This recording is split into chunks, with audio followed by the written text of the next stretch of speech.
Hello বন্ধুরা, আমার আরেকটা ইন্টারেস্টিং ট্যুর ব্লগে আপনাদের ওয়েলকাম জানাই। ভারতবর্ষের অন্ধ্রপ্রদেশে অবস্থিত ফেমাস তিরুপতি বালাজি টেম্পল। আর এই তিরুপতি বালাজি টেম্পলে ভগবান তিরুপতি বালাজি দর্শন বা স্বামী ভেঙ্কটেশ্বর দর্শন আমাদের সবার কাছে একটা ড্রিম। দেশ বিদেশ থেকে প্রতি বছর লক্ষ লক্ষ দর্শনার্থী এখানে তিরুপতি বালাজি দর্শনের জন্য আসেন। তিরুপতি বিখ্যাত এখানকার সুন্দর তিরুমালা পাহাড়ের জন্য। আর এই তিরুমালা পাহাড়ের উপরে অবস্থিত ভব্য বালাজি টেম্পল বা ভেঙ্কটেশ্বর স্বামী টেম্পল সত্যি দেখার মতো।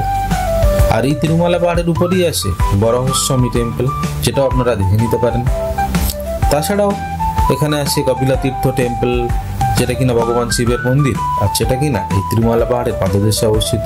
আর এই কপিলা তীর্থম টেম্পলে আছে সুন্দর ওয়াটারফলস। তিরুপতিতে আছে সুন্দর ইস্কন টেম্পল, যেটা কিনা দক্ষিণ ভারতীয় শিল্পকলার অনুকরণে নির্মিত।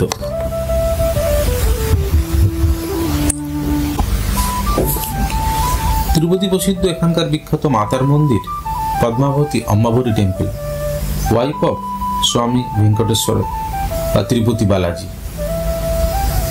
আমি বলবো আপনি অবশ্যই তিরুপতি বালাজি আসুন এবং 3 থেকে 4টে দিন এই তিরুপতিতে কাটান।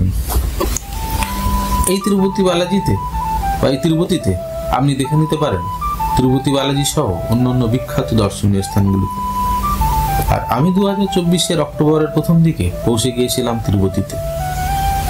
আর আজকে আমি তিরুপতি দর্শনীয় স্থানগুলিকে আমাদের সামনে তুলে ধরব। আর বলবো বন্ধুরা, এখনো পর্যন্ত যারা আমার চ্যানেলটিকে সাবস্ক্রাইব করেননি, please like and subscribe my channel. তাহলে এই ধরনের গুরুত্বপূর্ণ তথ্যপূর্ণ ভিডিওগুলিকে আমাদের সামনে তুলে ধরতে পারবো।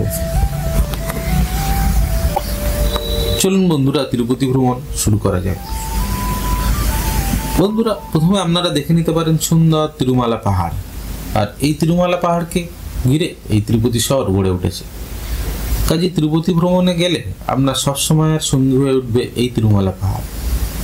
তিরুমালা রোড ট্রিপ হোক বা হোটেলের জানলা খুলে বাইরে দেখা, সবসময় আপনি এই তিরুমালা পাহাড়ের সৌন্দর্য কিন্তু উপভোগ করতে পারবেন। আর এই তিরুমালা পাহাড়ের উপরেই আছে বিখ্যাত তিরুপতি বালাজি টেম্পল বা স্বামী ভেঙ্কটেশ্বরা টেম্পল। এই তিরুপতি বালাজি মন্দির প্রাঙ্গণটি ঘুরে দেখলে একটা অসাধারণ অনুভূতি আপনি নিতে পারবেন। এই তিরুপতি বালাজির মন্দির প্রাঙ্গণে আপনি দেখতে পাবেন আরো অন্য সব সুসজ্জিত টেম্পলগুলিকে। আর এই মন্দির প্রাঙ্গণে দর্শনার্থীদের জন্য ভোগ বা প্রসাদ বিতরণের ব্যবস্থা সবসময় কিন্তু চলছে। আর এই তিরুপতি মন্দির প্রাঙ্গণে লাড্ডু কাউন্টার থেকে ন্যূনতম মূল্যে আপনি কালেক্ট করে নিতে পারবেন তিরুপতি বালাজির বিখ্যাত লাড্ডু। বন্ধুরা, তিরুপতি বালাজি ভগবান ভেঙ্কটেশ্বরার দর্শন পদ্ধতিটি একটু কঠিন, তাই তিরুপতি বালাজির দর্শন পদ্ধতির উপর আমার একটা সেপারেট ভিডিও আছে। তার লিঙ্ক এই ভিডিও ডেসক্রিপশন বক্সে দেওয়া আছে, প্রয়োজনে সেটা দেখে নিতে পারবেন। বন্ধুরা, এরপরে যে স্থানটিকে আপনারা দেখে নিতে পারবেন সেটা হলো বরাহস্বামী টেম্পল, আর তার সাথে স্বামী পুষ্করিণী লেক। এই টেম্পলটি আর এই লেকটি মেন তিরুপতি টেম্পলের পাশেই অবস্থিত। এখানে আছে সুসজ্জিত জলাধার আর অতি সুসজ্জিত মন্দির প্রাঙ্গণ। দর্শনার্থীদের পূর্ণস্থান আপনাদের চোখে পড়বে। আপনারাও দেখে নিতে পারেন এই টেম্পলটিকে, আর করে নিতে পারেন এখানে পুণ্য স্নান। বন্ধুরা, এরপরে আপনারা দেখে নিন শিলাতীর্থম গার্ডেনটিকে। এখানে আছে পাথরের তৈরি একটা আর্টস টাইপের স্ট্রাকচার। এই ইউনিক আর্কিটেকচার আপনাকে মুগ্ধ করবে।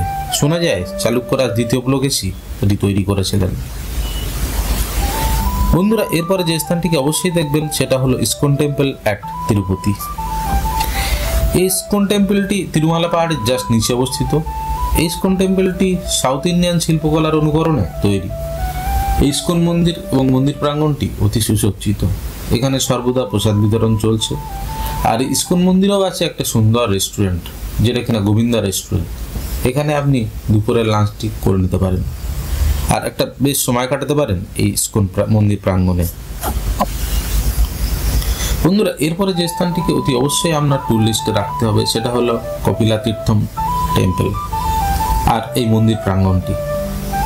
এটিও তিরুমালা পাহাড়ের পাদদেশে অবস্থিত। এখানে আছে ওয়াটারফলস, আর ওয়াটারফলস থেকে তৈরি ছোট একটা জলাধার। আর এই জলাধারের পাশেই আছে কপিলা তীর্থম টেম্পল বা ভগবান শিবের মূর্তি আর মন্দির। আর আশেপাশে রয়েছে সুসজ্জিত টেম্পল আর তার আর্কিটেকচারগুলো। স্থানটিকে দেখলে একটা অসাধারণ অনুভূতি কিন্তু আপনি নিতে পারবেন। বন্ধুরা, এরপরে যে স্থানটির কথা বলবো সেটা এই তিরুপতি বালাজি ভেঙ্কটেশ্বর স্বামীর ট্যুরে আপনাকে অবশ্যই রাখতে হবে। সেটা হলো মাতা অম্বাভরী পদ্মাবতী টেম্পল। মাতা অম্বাভরী হলেন তিরুপতি বালাজির স্ত্রী, কাজী এটি মাতা লক্ষ্মী টেম্পলও নামে পরিচিত। খুবই প্রসিদ্ধ টেম্পল এটি। এখানে জেনারেল দর্শন, ভিআইপি দর্শনের ব্যবস্থা আছে। কাজেই সময়ের অভাব থাকলে ভিআইপি দর্শনের টিকিট কেটে আপনারা দেখে নিতে পারেন এই টেম্পলটিকেও। তাছাড়াও বন্ধুরা, এই তিরুপতিতে আছে আরও সব বিখ্যাত টেম্পল এবং দর্শনীয় স্থান। এই তিরুপতিতে মোটামুটি 3 থেকে 4 দিন থাকলে তিরুপতি দর্শন সহ বাকি দর্শনীয় স্থানগুলি খুব ভালোভাবে কভার করা যায়। এবার বলবো বন্ধুরা, আপনারা তিরুপতি কীভাবে আসবেন। তিরুপতিতে আছে এয়ারপোর্ট, যেটি কিনা ভারতবর্ষের গুরুত্বপূর্ণ সমস্ত এয়ারপোর্টের সাথে কানেক্টেড। কাজেই ফ্লাইটে করে খুব তাড়াতাড়ি আপনি চলে আসতে পারেন এই তিরুপতিতে। আর যদি ট্রেনে আপনি তিরুপতিতে আছেন, সেক্ষেত্রে বলবো এই তিরুপতিতে আছে বড় বড় দুটি রেলওয়ে স্টেশন। একটি হলো তিরুপতি রেলওয়ে স্টেশন আর আরেকটি হলো রেনিগুন্টা। আর এই দুটি রেলওয়ে স্টেশনও ভারতবর্ষের সমস্ত গুরুত্বপূর্ণ রেলওয়ে স্টেশনের সাথে কানেক্টেড। যদি আপনি কলকাতা থেকে তিরুপতি আসেন তাহলে আপনি এই ট্রেনগুলিতে আসতে পারেন। ট্রেনগুলি হলো Howrah SMVB Duronto express, Santragachi Tirupati superfast express, Howrah SMVB express. আর বন্ধুরা, তিরুপতিতে কোথায় থাকবেন এক্ষেত্রে বলবো বন্ধুরা, তিরুপতি ভ্রমণে এলে অবশ্যই আপনারা থাকুন তিরুপতিতে শ্রীনিবাসন কমপ্লেক্সে কিংবা এই শ্রীনিবাসন কমপ্লেক্সের আশেপাশের হোটেলগুলিতে। এই শ্রীনিবাসন কমপ্লেক্সের আশেপাশে অনেকগুলি হোটেল আছে। আর এই স্থানটিতে থাকার একটা সুবিধা হলো